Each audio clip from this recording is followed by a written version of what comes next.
তুই শুধু আমার এই বুদ্ধিটুকু শুনে চল, তারপরে তোর সংসারে সুখ আসতে বাধ্য। রান্নাঘরে দাঁড়ায় বোনকে কি এমন বুদ্ধি দিচ্ছ? আর বলো না, ও সংসারে টোটালি সুখ শান্তি কিচ্ছু নাই। কি যে অশান্তি ওর সংসারে, না স্বামীর সাথে শান্তি আছে, না শাশুড়ির সাথে, সারাক্ষণ সংসারে ঝগড়া ঝাঁটি অশান্তি লেগেই আছে। তাহলে কি স্বামীকে তাবিজ করার পরামর্শ দিচ্ছ তোমার বোনকে?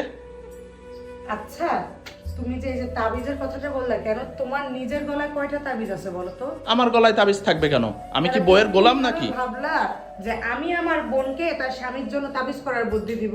আমি কি তেমন মেয়ে? না, তা তুমি যে কি এমন বুদ্ধি দিচ্ছ যে সংসারে শান্তি চলে আসতেছে, আমি তো বুঝে উঠে পারলাম না। সংসারে ছোট ছোট কিছু বিষয় মেনটেন করে চললে না, সংসারে সুখ শান্তি দুইটা আসতে বাধ্য হয়, বুঝছো? আর যদি সেগুলো মেনটেন করা না হয়, তা জীবনেও সংসারে শান্তি আসে না। বোনকে শুধু একটাই বুদ্ধি দিছি, কি জানো? কি? আমরা বর্তমান যুগের মেয়েরা বিয়ের পরে শ্বশুর বাড়িতে আসার পরে সবচেয়ে বড় প্রতিদ্বন্দ্বী মনে করি শাশুড়িকে এবং ননদকে। আর যার কারণে সংসারে অশান্তি হয়, বুঝছো? শাশুড়ির কোনো ভালো কথাকে ভালো মনে করতে পারি না, আর খারাপ কথাকে তো ভালো কথা মনেই করতে পারি না।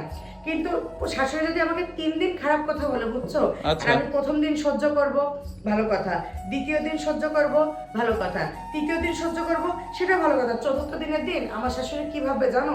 এই মেয়েটাকে আমি বিয়ে হয়ে আসার পর থেকে প্রতিদিন খোঁটা দিয়েই যাচ্ছি, কই ওতে একটা দিনও প্রতিবাদ করে না। তাহলে চতুর্থ দিন সে একটা খোঁটা বেড়ে কথা বলার আগে 2 বার ভাববে আসলে ওকে এই কথাগুলো বলা উচিত না। কিন্তু শাশুড়ি যখন একটা বলবে, পাল্টা যখন আমি আরেকটা বলবো না, তখন দিনের পর দিন এই ঝামেলাগুলো বাড়তেই থাকবে। না, বুঝছো? তুমি অবশ্য ঠিক বলছো। আর ননদের ব্যাপারটা বলি, নিজের বোনকে যদি একটা জিনিস দিতে পারি, তো ননদকে কেন দিতে পারবো না? স্বামীর বোন মানে তো আমারও বোন, তাই না? না, সে তো অবশ্যই। একটা অর্নামেন্টস দেখে পছন্দ হইতেই পারে, ভাবি তোমার এটা ভালো লাগছে, দিয়ে দিলাম। একটা ড্রেস দেখে পছন্দ হচ্ছে, ভাবি এটা ভালো লাগতেছে, দিয়ে দিলাম। ভাবি চলো আমরা ঘুরে আসি, 2 জন বোন যেরকম ঘুরে বেড়াতাম, ঘুরতে যাব। ননদের যেটা পছন্দ বানায় খাওয়াবো, তো সমস্যা কোথায় বলো তো?